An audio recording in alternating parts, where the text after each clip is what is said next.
my top back on. Hello, welcome to the Greenhouse with me, Rob Mulholland. How are you doing? You're still inside, I hope, and maybe you've been in a pub and you now feel like death, but welcome along to the internet's #1 chat show. I'm going to call it that because no one can stop me. My name's Rob. As ever, I'm here with three awesome comedians. They're excited today. They're a good bunch. On my side, to my, which side are we on? Oh, fucking hell, I'll put this up on the screen again. I'm just going to move names around. I do this every week. There's it's like a tradition. I get everyone's names wrong. I have to swing them round. There we go. Call me Sally. It's not. No, you were me then, and like people would be very confused. But this is Nathan Caton. How you doing, mate? You all right? I'm good, bro. How are you? Good to see you, man. Even though you are in a very triggering shirt for me at the moment. Underneath me, we've got Stephen Bailey. How you doing, mate? Hi, babes. I'm very well, thanks. Sorry for my appearance, but it's lockdown. No one is judging. You do not get judged for appearance currently, and you look glowing as ever anyway. So don't worry about it, Stephen. That is a lie. We judge each other all the time. Well, that's true, but we're not allowed. We don't say it, so it's fine. And down in this corner, we have got the awesome Sally Ann Hayward. How you doing, mate? I've changed my name. Yeah? Leave my name.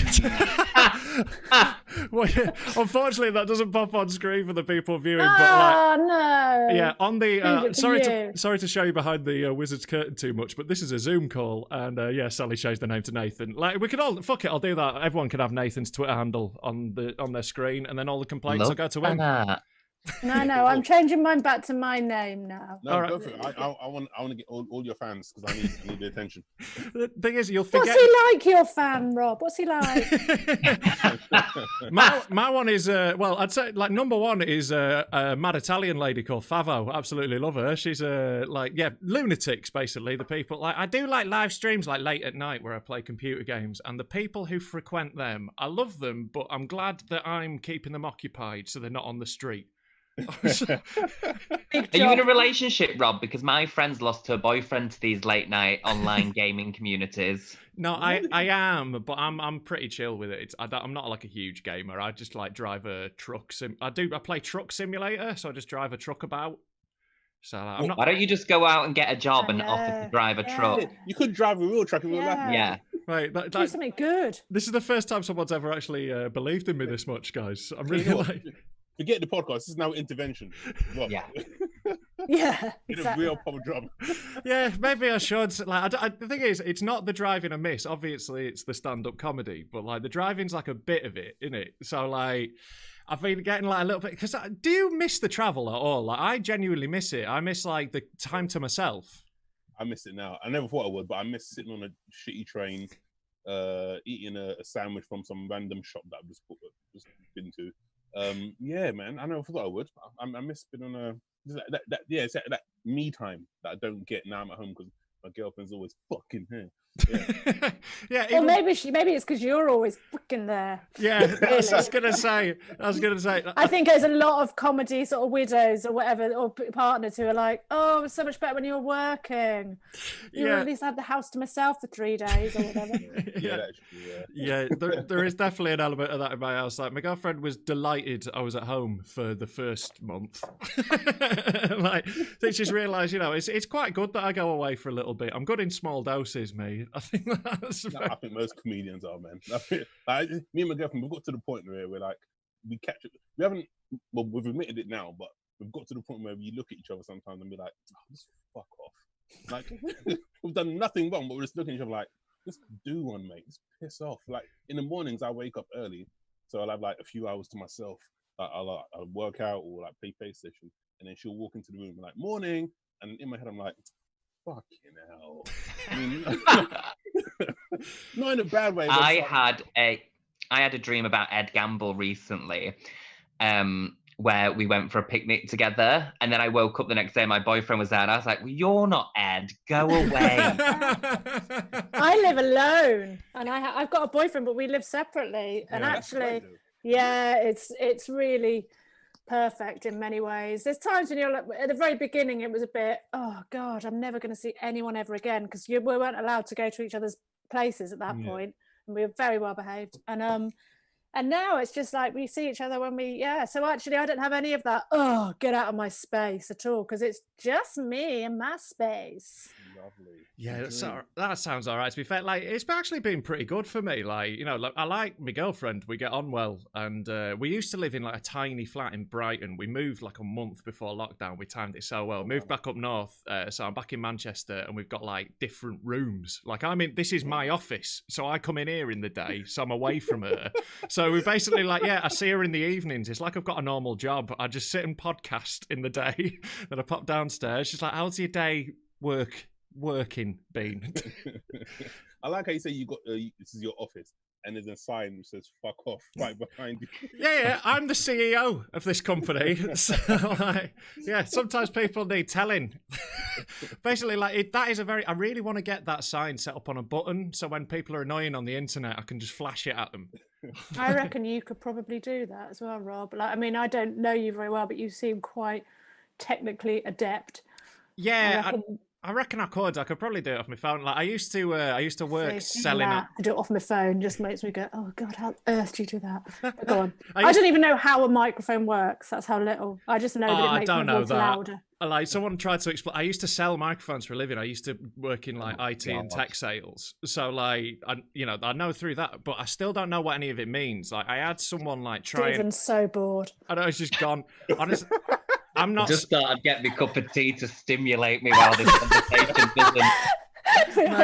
We are on the verge of going down a very dull route. I know. I'm just trying to say I am so thick. I don't understand any of it, so don't worry. Like what I do is I Google things and I try and find someone who's explained it dead simple without the technical bit. So if you ask me how sound goes in there and goes through a cable and comes out another end, not a fucking sausage. Like there's a reason I'm a comedian, and it's not because I was bright.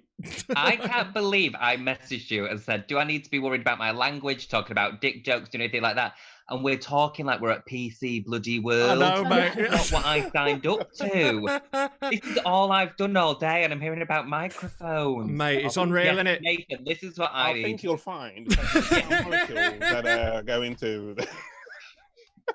It's just, I don't even, and I'm not even interested. No, neither am I. Who is leading this conversation? Me and Mike, I do feel a bit responsible. It's just that all that there is in our lives at the moment is technology. I know. I think that's why I feel so left behind because I don't know anything. That I'm like, well, Rob seems to know what he's doing. He's set this up, well, which that's is it. like more than I can do. Everyone thinks I know shit, so everyone keeps asking me questions. I just watched some YouTube videos that told me how to do this and nothing more. Honestly, I'm an idiot.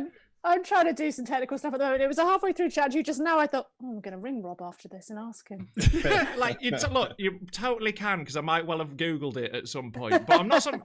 Like, I just don't give a shit. Like, I don't. You seem to be leading the way in technology at the moment for comedians. I know. But basically, like, it's the standard lesson of being a comedian and a white man. Say things confidently, and people will believe you. I just basically went, I can do tech stuff, and people went, probably can. Got glasses as well, which helps. I mean, I know Nathan put his on as well just then, but it did make, it makes you kind of go, I'm going to take him seriously. Yeah, that's it. Yeah. You've got glasses, Stephen. Yes. Yeah, but I don't like to admit to it. I just wear the contacts. Yeah. I used to do contacts, but I kept getting drunk and waking up with them in my eyes. And like, once you've peeled a few of them off, it's not happening. I say that. I've got 20/20 vision, mate. All right, fucking show off. Still. Look at me. I can see things. Fucking Still at my age. Has anyone commented on the fact that Nathan is very obsessed with the Teenage Mutant Ninja Turtles? I've seen a poster, a professional art image, and a mug. Yeah, mate, you ain't seen nothing, mate. This is a piss in the ocean of Nathan's collection. Take us round. Take us round your room. Yeah, let's do a through the keyhole with Nathan's Teenage Mutant Ninja Turtle collection. Who's your favourite turtle, Nathan? Donatello, the one that stay in the background there. Yeah. So sweet. Look. And then there's my poster on the wall there. And then, so I've got... He's such a London dude. Oh my gosh. And then... there's more up there on that shelf. Yeah. Wow. There. Oh my god! This is a proper obsession. And Nathan has the audacity to complain about his girlfriend. You are fucking lucky to have one. Like that's.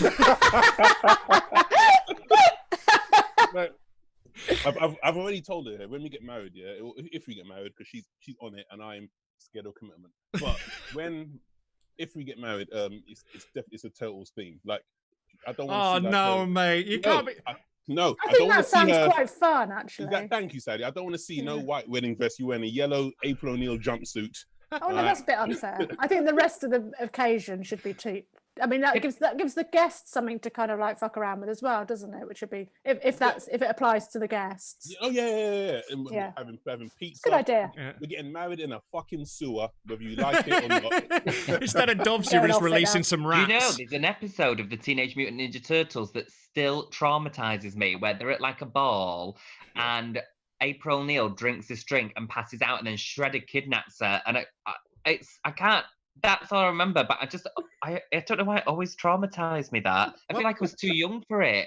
Quite a good lesson to learn, but always watch your drink when you're in Yeah. public. See?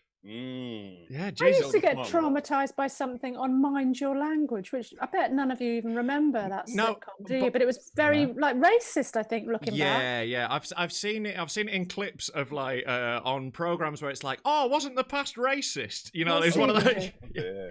Oh yeah, it's a bit of a bless this house, and I can't really remember. I think they just used to do a lot of pretending of accents and things. I've got a vague. I was very young, but there was an episode where I can't even remember what happened, but I remember being traumatized by an episode of Mind Your Language, which is I wish I could expand more. I can't even remember the trauma. Maybe it was just I don't know. I remember like I watched some like kids. Stephen again. Where's he been? Oh, he's got a jacket on. Sorry, I wasn't bored again. I just the battery was dying. Oh, Don't I thought you worry. put a jacket on. Yeah. Like, Slowly getting dressed. that wasn't how I hoped this chat would go, Stephen. I'm very disappointed. But I remember being traumatized by kids' TV. Like, I don't know if they still do it, but like there were some like episodes that were like too scary for kids. Like there was something like some monster that like changed colours and like glowed, and like I was convinced that in the program everything started glowing and going blue like this. Someone, I hope in the comments will tell me what program I'm half remembering. Everything was like glowing and like it spread all around the world on the program, and I was convinced, like, because I was like 6, I would stare at things. I was like, I can see it glowing, and like I remember, like for days, I thought everything was glowing, and then I grew up and took acid, and everything made sense. Yeah. Shower But you curtains said move. It's spread around the world. Yeah, so like it was like a disease thing, but everything like glowed and. Mate, is it coronavirus? Are you watching the news? Like, I'm trying not to, you know. Like I have tapped out of it. I'm not a fucking like. There's nothing I can do about anything now. Like I hope it's all right. Like I don't know. I've had people ask me like my opinion on what's happening with coronavirus. Don't fucking ask me. I know, it's like you can't make predictions, can you? The one people keep saying is, when do you think stand-up comedy is going to be able to come back into clubs and things? And some people kind of go September, other people go next April. Yeah. It's just there's no way of. I don't know. I mean, who knows? Yeah, but I'm gonna start like. But comedy is starting again. This is the good news. Like, nice. yeah, like you're doing like an outdoor gig, aren't you? Tomorrow night, paid proper wage. So Making it jealous. rain. I'm so jealous. Oh, You're booked in to do one there. I'm sure you are, Stephen. I'm sure your name's Oh, on is the it the list. Bristol one? Yeah. Oh yeah, I'm doing that soon as well. Oh, well, I'm you could get popular fucked as well. Oh, I'll pop down because it's within walking distance. This is how nice it is, within walking distance of my home. So Amazing. I'll have a look when you're there, what date, and I'll come and say Oh, hi to fab. you. Yeah, Has we can anyone have a done any drink. of those drive-in comedy gigs? I'm Anyone done- booked for one, but not till August. Yeah, I've got one coming up, but it sounds horrific because they're in their cars. They could just like conk their horns and drown me out. Yeah, you've just got to. I think you've just got to. It looks as though you've just got to deliver your stuff and not expect, and just know already that you're not going to hit. You're not going to be able to bounce off laughter. I guess. yeah, you'll be able to see some people laughing through the windscreens, though. You'll get a bit of feedback. Also, they can sit outside their car. I think, can they? I Yeah. guess. It's gonna be one of those. And You're not gonna is it- rip it, but it'll feel nice, I bet. And the feed comes through the people's cars, does it? Do they? Yeah. Is that what Didn't- happens? Into the frequency. Yeah, then they put the radio on. I don't know. Like I'm planning one with like a couple of mates up here. Like it'll be somewhere around the Liverpool area, and we're just putting a generator in a field and just going. Like we want to make it like an illegal rave because like I like the illegality of it. Like so we're gonna like text people the location like a couple of hours before it starts and like do it like proper secret. Because even though like it's illegal in the same way that, you know, like speeding is. It's like a minor thing. Like, you know, worst case, we're going to get a fine, but I still feel like fucking Lenny Bruce. You've got to make sure, though, that the sort of material and stuff is somewhat controversial. There's got to be an element of edge to it, rather than just do this illegal thing 2 hours and we're going to meet and then you're just there going, well, I was chatting to my girlfriend the other day. I can't think of anything, but you don't want... Don't worry, I'm going to bring out the racist stuff for that one. whatever it takes for something. Do 20 minutes on how a microphone works. Yeah. Mate, I couldn't even entertain you three cunts for fucking 10 seconds with that. I'm not bringing it to the fucking stage. I feel bad about that now. No, it's fine. I don't feel that bad. I feel like I educated you, but... Stephen, you keep me sharp, man. Like, sometimes, I've got to be told, innit? I'm just going to hold people accountable. I've been watching The Real Housewives of Beverly Hills during this situation, and one of them, their job is an accountability coach, and I was like, well, I might start doing that. Oh, I like that.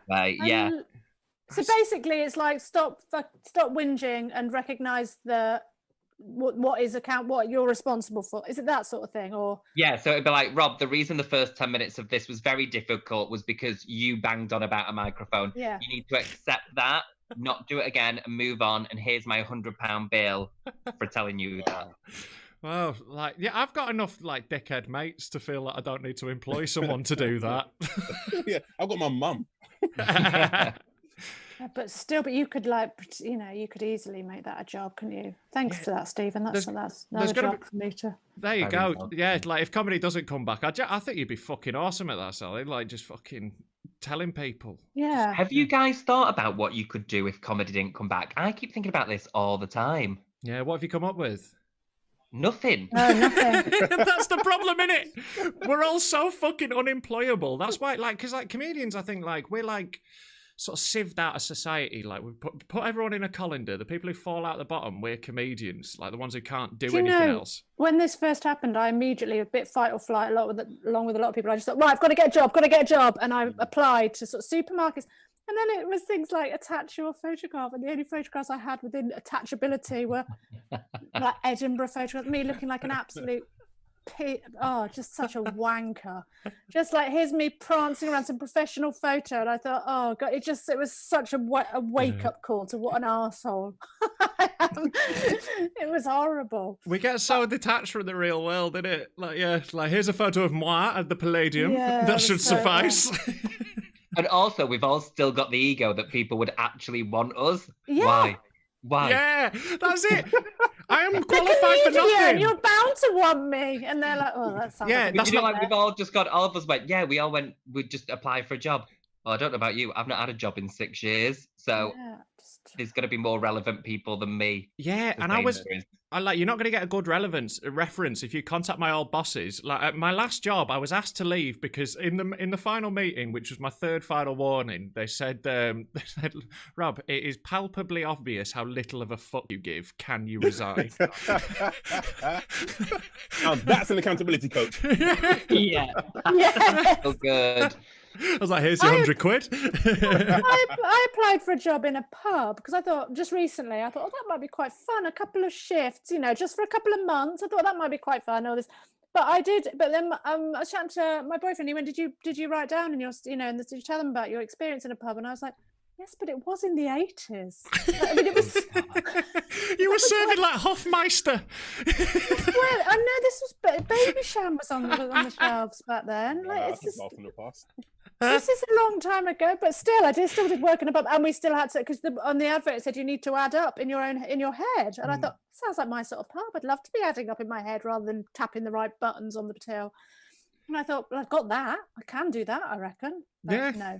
No response. I'm not needed. I don't want to go back to working in a pub. I did that for ages, and doing day shifts with the fucking day drinkers in my small town in North Yorkshire. Fuck me. Oh, I know, it's horrible. But you know what though? If you sort of think I could do that for a couple of months, I wouldn't want to do it forever, but I could do that for a couple of months just to act I sound such a wank. Even this sounds like a wanky thing to say. Just out of interest, sounds like fun. I mean, really, they want somebody who wants to see it as a job, don't they? Not me going, that'd be quite interesting. Oh, what characters will I meet? Yes. To say that, we are, luckily, comedy will come back. We won't have to face this, but I do agree, Stephen. I think we're all fucking useless, aren't we? Yeah. I've never had a proper job. Never. I've had part-time jobs, but not like a full-time job because I went straight from university into comedy. So Shit. I've got like an education, but I've got no life skills. You're more fucked than any of us, man. What's your degree in? I don't know why we're surprised. He's just shown us around his room of Teenage Mutant Ninja Turtles. What, Nathan is an overgrown child? Nathan has no life experience. Sorry, Nathan, you were about to answer. What was your degree in? Architecture technology. All right. What? You're so ridiculous. You could be so bloody rich. I know, that's such a great... Did you do 7 years? Stephen, were you speaking to my grandma before you came on this call? No, but I agree with her. I don't even need to speak to her. I know Granny's right. Did you do 7? You've done 7 years, though, or did you do 3? No, I did a degree. And Right. then, I thought architecture took 7 years, but is that when you come out and then you go into the trade and still train? RIBA, which is the architectural board, to be fully qualified is 7 years, but I can still work as an architect after 3 years. All right, just not a good one. that. Just like Yeah, you just got to build like porter huts and stuff. Build a tent. Fucking architecture, man. That's one of like the you are one of the best educated comedians I know. Then, like, that's Yeah, I I'm can say I was actually good. very annoyed at you. yeah. I know. Why would you not carry on in that field? Because I wanted to entertain strangers and get attention. Yeah, I we know. know the answer. There's some sort of Fair enough. there's some sort of Caton. damage at some point. That's why we've ended up here, You isn't it? think with the fucking turtles, 35? I think you need to get back into architecture. Then, when you're really rich through the architecture, you pay for a therapy, and this weird need will go away. Yeah, there you go. That's the I thing. can't do a job that would afford to pay therapy. That's why I'm stuck. Exactly, yeah. I can either be a poor comedian or a poor bartender. Yeah. Would you want to be an architect though? Out of like interest? I lean more towards interior architecture or interior design. Just Teenage Mutant Ninja Turtles on your wall. Done. 500 quid. Couple more Funko Pops in here is what you need. No, more fair green. enough. Ninja green. Yeah, fair enough. It's just At least there's an actual skill there. Like, Yeah, Sally, do you have any sort of like proper work experience or? not really. I can type. I can touch type. Yeah. I can do that, and that's it. I mean, I've waited tables. I've worked as a secretary. I have got a degree, but it's in drama. So So might as well not. yeah, and that's all I'm trying to think what other jobs I've done. Just office and restaurant and bar. That's it. Yeah. Nothing. Yeah, same. I just hopped around shit jobs. Like, I bullshitted my way into a sales job eventually. That's how I got out of like bars and cafes and gardening and working in warehouses and all that sort of shit. Yeah, bullshitted my way into a sales job because I can chat. But I was a really, really shit salesman because you've got to like care to be a salesman. You've got to like pick up the phone and be enthusiastic. Whereas I just fucking read football blogs all day at my computer till I was allowed to go home. Like I was the worst Absolutely. employee. Like, I would not hire me with my previous job experience. Definitely not. I'm also very bad at taking instruction from authority and keeping me fucking mouth shut with customers. I'm very bad at that. So, like, basically everything that makes you good at being a comedian makes you horrible as an employee. It's a thing. So did you get like into arguments in like customers and stuff like? Yeah, like it would take a while, but especially in the pub because there was some fucking morons in there, and like they would, like I would lose my mind in there because I'd be doing 40 hours a week speaking to these same 5 idiots who just sat and watched the horse racing and drank all day, and like they read the Daily Star and they had big opinions and like they weren't good uns, and like I would let so many of them just float over me. I'd just be like, look, you can't change them. They're old pissheads. You ain't going to change their minds. Let them flow. But eventually, I'd be having a bad day and be like, right, here's why you're a fucking moron. Then I'd have a disciplinary because they bring loads of money into the pub and I'm not allowed to call them fucking morons. Yeah, Yeah. it's hard, isn't it? It's really hard. It's really hard dealing with idiots. Like, Stephen, what did you do before this?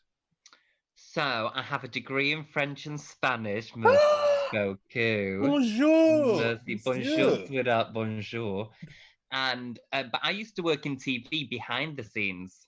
No, that Yeah, is it's a like, useful it's career to technically have. a good job, but everyone is a friggin' nightmare. I mean, you think we all try and one-up each other and get one over on each other. Behind the scenes, oh, it's a friggin' minefield. Mm. Like, Wow. the egos are unbearable. Really? Yeah, so sometimes I go, oh, well, at least you could go back to that, because I did it for 7 years. So I was like, well, you could at least go back to that and you'd have experience, you'd walk into a well-paid job, hopefully. But people are so, like, this is how temperamental people are. Sometimes now I don't get a job because I used to work behind the scenes. So they'll be like, well, he was my runner. And it's like, yeah, great. Yeah, times change. Yeah. I bet, mate. Yeah, like, But it's like a booker it's just like when a booker won't book you because you tanked so bad 15 years ago. You're like, I mean, I am still in the business, so like it's entirely possible that I've got better. Yeah. And I get that people can't quite get rid of that image of you, but you have to. I mean, we all have to. You have to kind of go. We have to remind ourselves that was a while ago. They're not doing that anymore. They're not a runner anymore. Yeah. I have that weirdly more in the north than the south, because like comedy's a big. You started probably in the north. This is it. So I started in the north, and then like last year I moved down to Brighton, so I was in the south. I was gigging all around the south loads, and what was great was when I went down to the south, everyone took like one look at me and went, "Oh, this guy's a headliner," and just put me in closing and emceeing places. It was great. Whereas in the north, there's still some clubs where it's like, right, we'll give you a tryout, and it's like, I'll do them. I'm like, you've got to jump through the fucking hoops. But it is more up north now where I've still got to prove myself, especially to some people where, look, right, the gig that they saw, I get why they don't want to book me again. But I'm a very different comic. It was a decade ago. I know what I'm doing now. Exactly, yeah.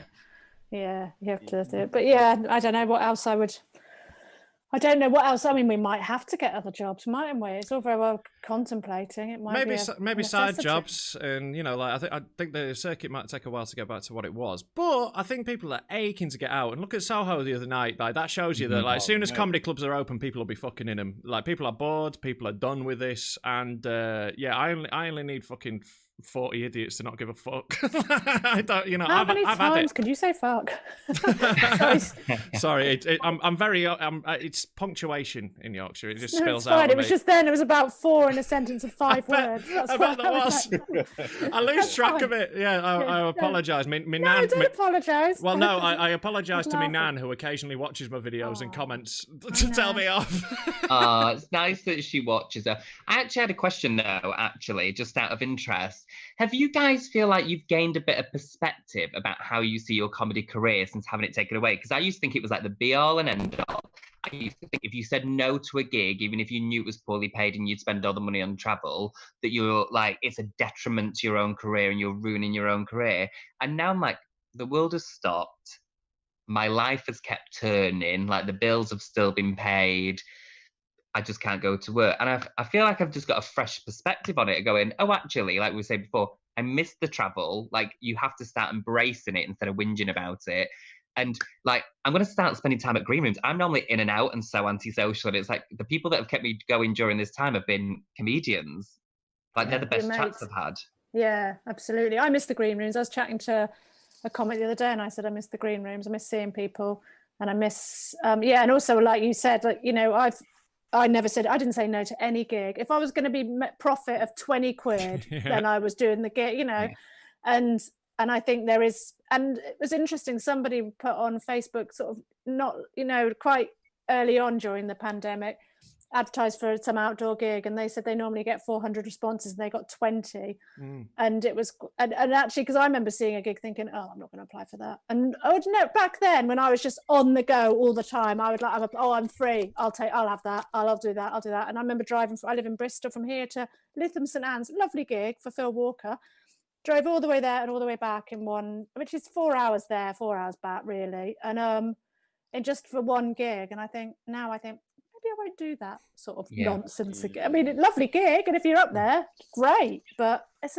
nuts you become addicted, and it feeds you, doesn't it? The busyness and the adrenaline. So you keep going, and then when you're forced to stop, you go, oh God. After a while, you go, oh, actually, this isn't so bad. Stopping, and things like you said, Stephen, just maybe sort of actually considering what I say yes and no to. Who knows though?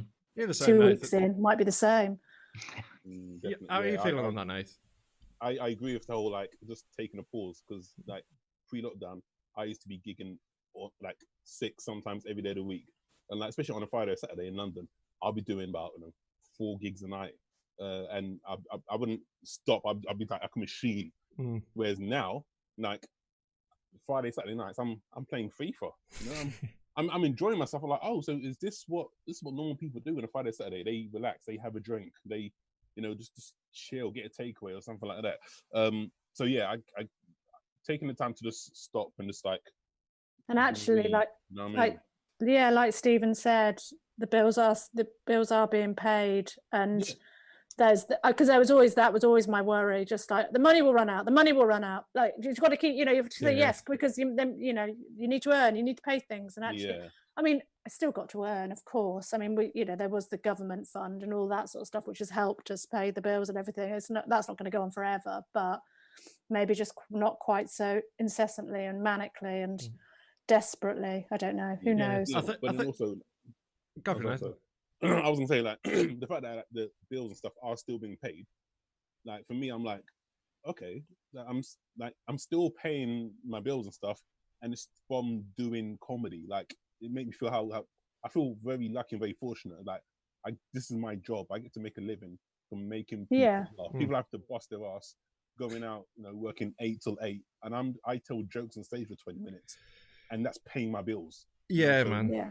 Totally on that. Like, I think I'm the odd one out here. I've just realised more and more how much I fucking need it. Like, I need the manic energy. I need the constant go. I need to be in a different place every night. Like, I love that. I love meeting new people all the time. Oh, I love all that. I'm not saying I don't love all that. No, I totally. But I need the constant energy of it. Like, I need the lunacy of it. Like, and cause I don't know. I just like my brain's like that. I'm just like, and like I don't know. Maybe it's just missing it now. I was tired when we stopped, and you know, a couple of weeks was probably good for me. But I didn't really stop when we went into lockdown. I just started making more things online. But I miss it so much. I miss the chaos. Like I miss the driving. I miss I do need to chill out. And you are right. And actually listening to you guys is actually very instructive on that. Because like last year, especially when I was in Brighton, I was like, look, I'm moving to a whole new area, but I ain't fucking slowing down and stopping. So an average night for me last year was a 7-hour journey, like there, you know, overall. Because I was just driving everywhere and I was like, just fucking carrying on gigging, and it burnt me out massively. But then I had 1 month back in Manchester where all my gigs were 40 minutes away.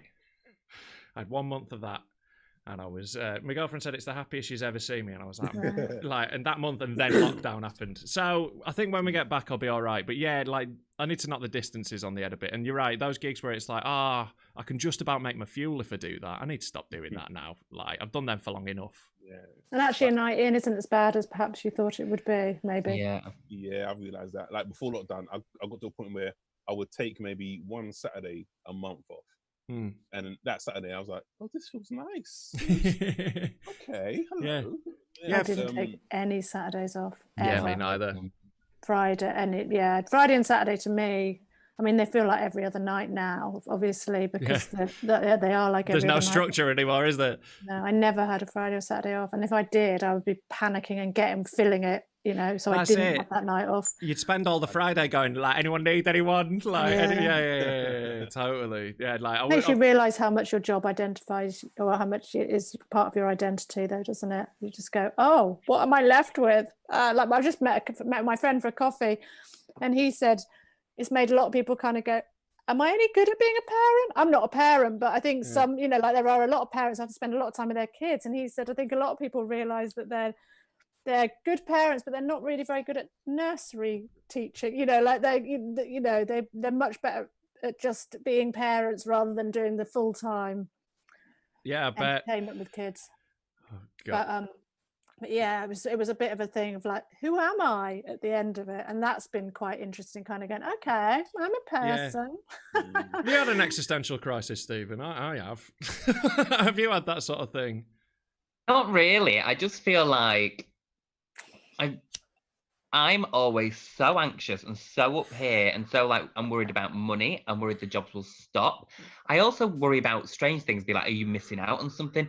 Is someone taking the piss out of you with the fee they're offering? And like, you know, when you do those gigs for 20 quid and like 20 quid profit and blah blah blah. And I've just got to the point of going, now I'm like, oh fuck it. Like I feel like do those jobs that pay the bills, and then the ones that don't, really ask yourself the question, like, is someone taking the piss out of you? Like, is a promoter walking around with like $2,000 and we're all walking away with like 30 quid profit? Mhm. Because that gig shouldn't be able to exist, and we should all stop having the piss taken out of us. So if we all just stop doing it, well, then someone else could run that gig and it might become fairer, and just little things like that. So it's like, I'm just going to say no to things now that are really bad for me. But also, that's not just the same in work. I found boundaries with friends as well. And just, like your friends that it's like they take all this energy and you find yourself. I remember getting about 3 weeks in, I was like checking on my friend every single day. And they were answering the question, like, how are you? Oh, I'm fine, thanks. Yeah, today's been a tough one. I was like, oh, how am I? Like, how am I? And I was like, you've just got to realign. So now I think I'm going to come out of this a bit more selfish, actually, and just be like, what is better for my life and my head? Yeah. I like that's the question. You've got to balance that. And you need to take that for yourself. And I definitely like that. I'm like, I want to please everyone, and like I want to do everything. And like, you got to a bit go, okay, I can't do all that. And you got to prioritize yourself a bit and what you actually like fucking need to do. And you're totally right about like just not getting like exploited as well. That's a big thing. Look, to be honest, right? I nixed my agent a few weeks ago, and that was part of it. He was very keen. You nicked your agent. Nixed. Sorry, nixed. We mutually agreed that he was fired. So but basically, like a big like part of it was that he was very keen on all those things and like go and please everyone and jump through all the hoops and like drive. He's like, I've got you a gig. It's in Devon, and you got to go now. And like it was all this. And look, he's a good guy and he's very enthusiastic and he's very good for some people. But like it was too much. Like last year, I had to point out to him that driving from Brighton to Plymouth takes longer than driving from Brighton to Darlington. Like, and like the thing is, he used to be in the Navy. He should know how long the South Coast is. And also, there's no real motorway. It's A3. I know the route. It's the A303. Yeah, so, I drove that route a lot of times last year. Fucking brutal. Just like getting caught in roundabouts in like random little fucking shitty towns on the South Coast for hours. Yeah. I think that's right. Actually, what you were saying, Stephen, though, just like, is this good for me? Is it worth it? And to be fair to your old agent, whoever it is, I think you've got to jump through a few hoops sometimes. Totally. You've got to, but if the goal is worth the jumping through the hoops, exactly. And also, I know somebody when they were an open spot, they said they went, they would have an open spot somewhere and they would see that, and if it was 40 quid or whatever, they would be making a loss because they'd probably get themselves, I don't think they drove, so they'd get themselves a hotel and they would make a loss. But they would see that as, right, I need to impress, rather than going, oh, it's going to be a lot of fun, a bit of a joy. They go, I need to impress that booker so that I get paid next time. Oh, like when you're an open spot, you got to fucking do all that shit, definitely. And I did. I went fucking anywhere, did any gig I could get to. Like, I got a job, the sales job, so I could get away in evenings, and I got that so I'd have enough money to learn to drive. And then just any gig that I could make from finishing my job, I would go to. And I think that's what you need to do when you start. Just go fucking do anything. Yeah. But sometimes I think, like you were saying, Stephen, when you're further on, and if you think, oh, actually, I'm being exploited here because that person's got no desire. He or she's not interested in booking me long term anyway. So therefore, or they're never going to put me to headliner. They're always going to have me as middle or whatever it is. Or the headliner fees just shit. You're already headlining and the fees shit sometimes, isn't it? Yeah. You just have to go, no, I'm not doing that actually. Yeah. And it's quite empowering is probably the wrong word. It's liberating. To say liberating. That's the word. I remember as well, like when I was like the middle spot, and it's like you're doing that, like, like it's like, oh, we want a 10 to 15 middle spot, and then it's like when you get there, it's like, oh, you could do 15, but if you go over, don't worry. It's like, so essentially, I'm doing a 20-minute spot for free. Mm-hmm. The reason you're booking me over and over and again to do this middle spot is I'm good and I can smash it, which makes your lineup look good, but you won't give me one of the paid spots. Mm-hmm. Yeah. Like, I think things like that is like taking back the power, because I think we all get caught up in this little biz or this little bubble of going, well, this is just how it is. Yeah. Like, it doesn't have to be. Like, without the performer, you'd have no one else. No one else would have an exist. So, and even if it is it's just how it is. You don't have to be part of that. It's Yeah. just how it is, do you? You can Yeah. take yourself away from that and just go, it's not how it is for me though. So therefore you carry on. But Yeah, and I think I'm there's out. I think there's a lot of that happening right now in comedy. I think that's going to last, that energy of like, this is how it is, ain't going to fucking fly anymore. Like, I just don't think it is at all. And I think a lot of the shittier gigs won't survive, and they just won't, like, because, you know, they won't be able to, they just won't after this. And like, it was interesting, I sent out an email to like every promoter on my, like, that I've got contact for, just to be like, about like, online gigs and stuff. And anyway, the people who got back to me who said that they wouldn't be starting gigs again were all the terrible promoters. Like, they were all like, oh, I don't know if I'm going to be coming back after this. And every single one of them, I was like, fantastic. So that's interesting. yeah, and I think I'm going to start running a little gig, and I think like it's going to be a lot more like DIY for a bit, and a lot more like rooms above pubs, and like just putting shit on and like making it happen. And like, I think that can be a good thing in a lot of ways. That's the best gigs. Exactly. Do you think online gigs will continue when comedy comes back? Nah. No, I don't either. I wonder if, when comedy comes back, it's just a thought, if they can only have limited capacity in a room, they might sell the other tickets online, maybe, so that there's more money potentially coming in. Like, gigs are going to be streamed. Like, Hot Water are doing that now. Like, when they come back, they're going to be live streaming their gigs, so you'll be able to like watch them online. But I don't think that's the same as an online gig, because it's that's a gig that you can watch online. That's like watching a comedy special or something, rather than it being like, you know, us in our living rooms doing our sets. I don't think that's going to survive. But online comedy will be bigger and better than ever, because like a lot of comedians have like got set up with it and learned how easy it is. And like it's easy to start. It's very hard to like build a career in it. It takes a long time and a lot of effort. But just to like make something doesn't take a lot. And like I think a lot of people have learned that. And I think I've been really loving seeing people adapt to it and do different creative things. Like, I love seeing that some people are like smashing TikTok, some people are like, you know, just killing it on Instagram or whatever, and they're just doing creative, interesting things. Some of the things people are doing on Twitch are dead cool. I love seeing that, and I hope that continues. Like, well, that just fills me with fear, because I've not done any of that. You don't I just think, to, oh no, everybody's doing it all wonderfully, and I'm going to be like the old grandma, paddling away behind. Does anybody want to hear my dick jokes? That's it. You can just do that though with dick jokes, and like, you know, just yeah. I think it'll be more and more like clubs are realizing that it's a thing they should do, and you know, it's yeah. I think it, you know, it's definitely the future. But like, live comedy is not going anywhere, and being dead good at live comedy will serve you very well. And like, you know, you're not going to be one of the first ones off the boat, Sally. You're all right. You know, like like people know you're a dead good comic. You're going to be fine. Like that's still gonna count as a career, I think. Like, I think there's a lot of pessimism about like the future of the arts. Like before this like arts bailout, everyone's like, the arts might die. It won't. You're not going to stop people singing and dancing and putting on plays. It'll just be different for a while, and it'll be harder for a while maybe. But like, I don't know that stand-up comedy is going to get much of that bailout, though. I don't know. I hope so. No. Yeah, we won't get any of it, because it'll go through like the Arts Council and that, and they don't consider us artists, and I fucking hate that. Ballet and opera. Yeah, it'll go to like rich people arts, you know, like stuff that middle class people like. That's where it always goes. Amazon, men's tutus.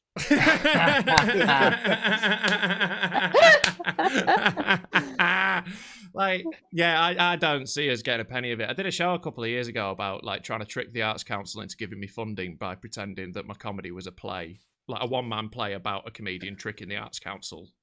So like, but yeah, from looking into them and like their attitudes to us, I just don't think we'll get any of it. I think it will go to like, opera houses and big subsidized theaters where they just, you know, put on the ring cycle and that. So sorry to be doom and gloom on that, but I don't think we need it. I think we'll be fine. I think it'll be a storm we weather.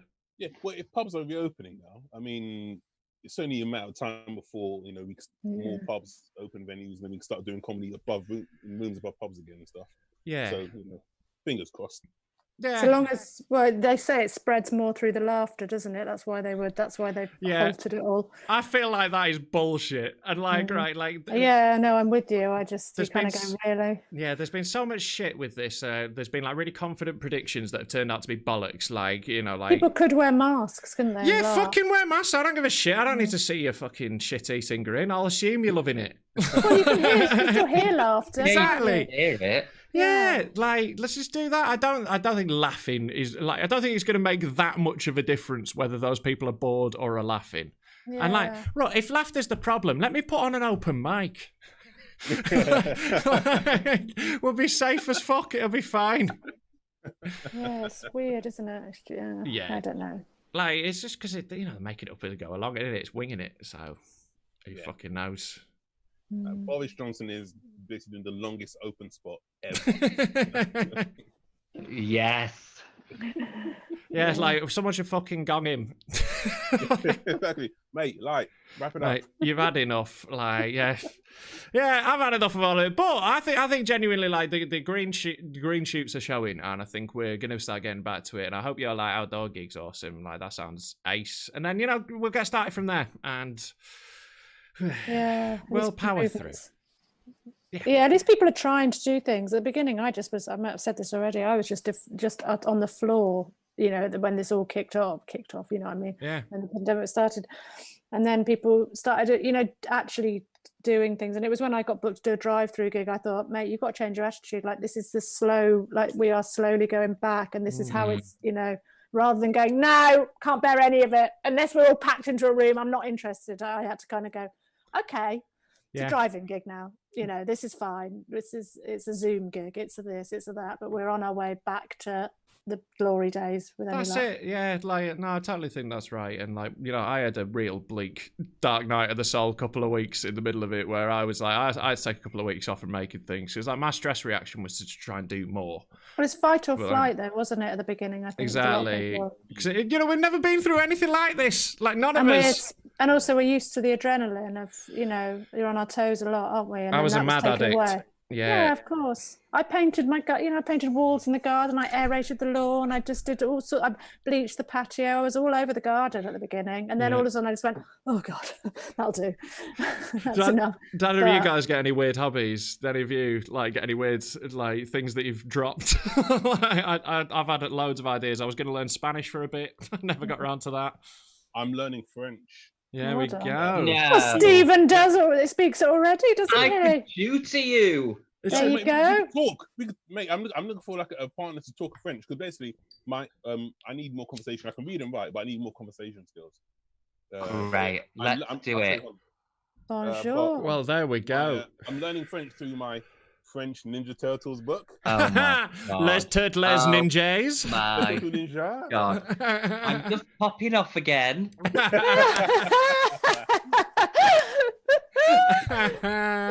That's so sweet, Nathan. Oh, bless you.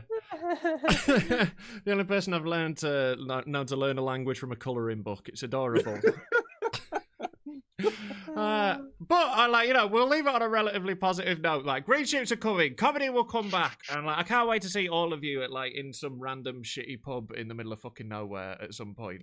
It'll be really nice because this is why I do this. I miss green rooms, so I've just been chucking together groups of comedians I like, and then it's nice to catch up with you, but it's nowhere near the same as when there's not a camera pointing at us, so we can really fucking get into who's a cunt. Oh, yeah, mate, exactly. Yeah. So, especially right now, everyone's a bloody wrong gun. Oh Jesus Christ, mate! Don't lie. It's been brutal. So but it's been fucking awful.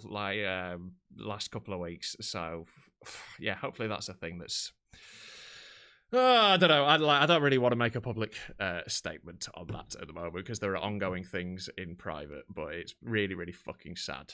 And tell us when you've stopped putting this out on YouTube. Yeah, I will do. Let's knock this off and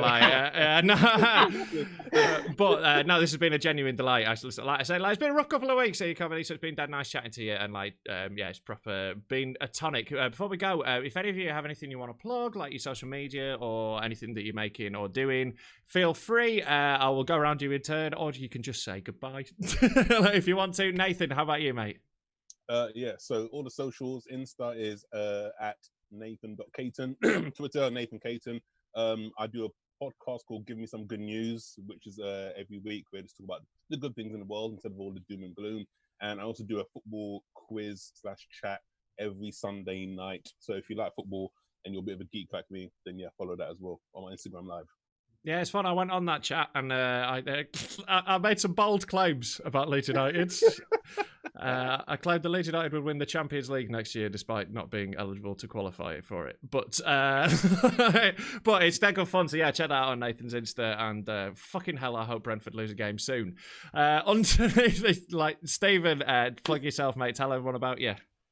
Well, I have nothing to plug right now. I'm enjoying my downtime, but I'm on socials at Stephen Comedy. So you should follow that because I might get a branding deal, then never have to come back. There we go. That is excellent, mate. Yeah, do that. His handle's on screen, so check it out. Thanks for doing this, mate. Love to have you back on, all of you. But Sally, tell them about your social medias and whatnot. Social media, I'm trying to embrace. So I'm actually a bit more active on Twitter recently, which is unusual because I can never think of what to write on there. But I've been, I put some stuff on there. Nice. At Sally Ann Hayward. No E in the Ann on Twitter, though, because they don't let you have a name as long as me. Instagram is at Sally Ann Hayward with the E, just to confuse things. And Facebook, I've got a Facebook page, Sally Ann Hayward. I am going to do a podcast when I've worked out how to do technology. I'm really... Let's speak, honestly. Such a lovely idea. And I've done a lot of the interviews already, but the sound has been appalling. So... Well, if you want some tips, mate, like, yeah, totally. Drop me a line, send me a message, and like, I can definitely give you some like basic stuff that'll make it a bit better for like fuck all. Like, I've got a video I've made. I'll send you that, and then, but then feel free to give me a chat, and we'll talk through any bits that are Actually, confusing. Jo Caulfield told me that she'd learned stuff from your video. I'm sure. There we go. Like, oh, that's nice. Yeah, like I made it like earlier on in lockdown because like everyone was trying to like work out how to do shit, and like, I don't want to be a teacher of anyone, but I know how to do the basic stuff. I've been doing this for a while, so I was just like, well, here's some like easy stuff. So yeah, and it's like yeah, if you want to watch that video, it's on my YouTube channel, and it's all stuff you can do for no money, like because everyone's fucking broke. So there you go. But yeah, if you've enjoyed this, please do follow these guys on social media because yeah, they're all fucking great comedians. And follow me, it's at Rob Mulholland. If you want to watch my comedy special, it's called Too Big to Fail. It's on YouTube. There'll be a link popping up in a second. You can support me on Patreon if you enjoy what I do. It's the best way to keep me going, basically, because it's a regular bit of funding, and yeah, you can get some fun things on there. Like, you can get little rewards. Like, none of them are actually worth anything, but basically, I'll say awful things on my podcast, and there is a prize where if you give me 10 grand a month, I'll suck your dick. So maybe do that. You can give a one-off donation as well at paypal.me/popcomrob, and yeah, subscribe to my channel. Do all those things. You know, right? The last time you watched a YouTube video and they said all those things at the end, imagine I've said them to you.